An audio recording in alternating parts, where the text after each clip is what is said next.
No fears, no chains.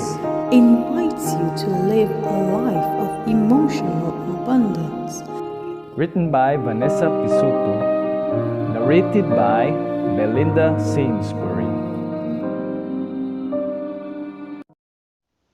Good morning, dear friends. Today, our devotion for August the 16th is entitled The $1 Million Question.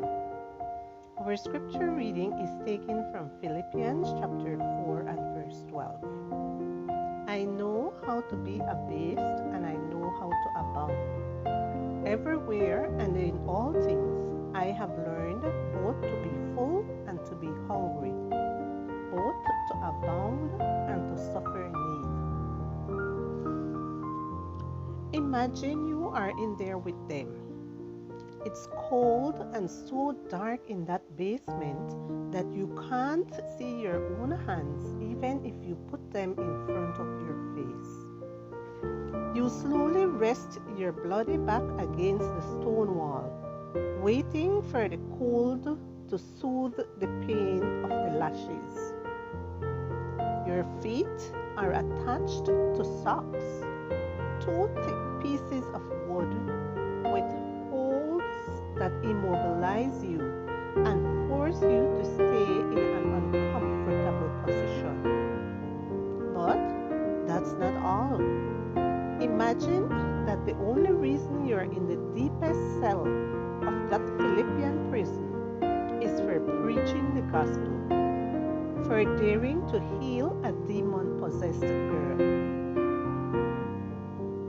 You had a long, tiring day. You were attacked by an angry crowd, whipped and handed over to the magistrates.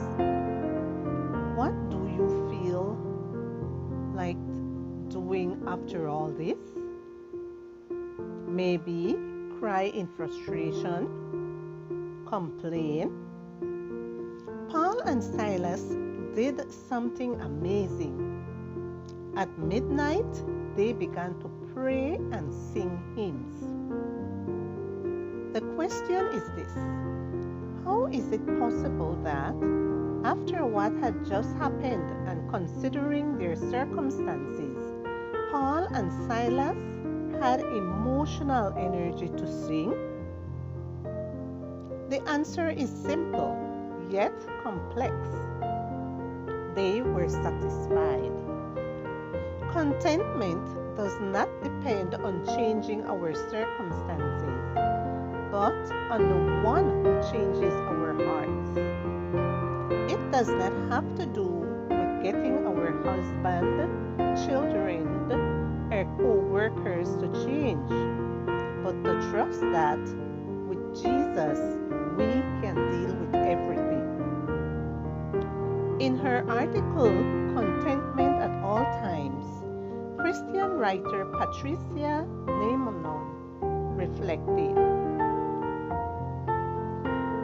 when is my trust in God manifested?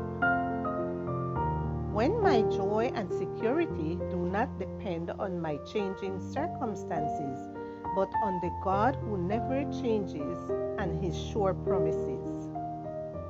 When in the midst of each circumstance, I remember that God cares about us like a father and does not and nothing escapes his will. When I remember that this life is temporary and that a day will come when there will be no more pain and our King Jesus will make all things new. Dear Jesus, I don't know how to be happy. I am not able to conform to my circumstances. Sometimes I manage not to allow complaints from slipping away from my lips, but my heart continues to scream inside. That is not fair. I need your help. I don't want to become cynical, thinking nothing will ever get any better. I want to be content knowing that you use all things for my good. I know how to be a abased, and I know how to abound. Everywhere and in all things,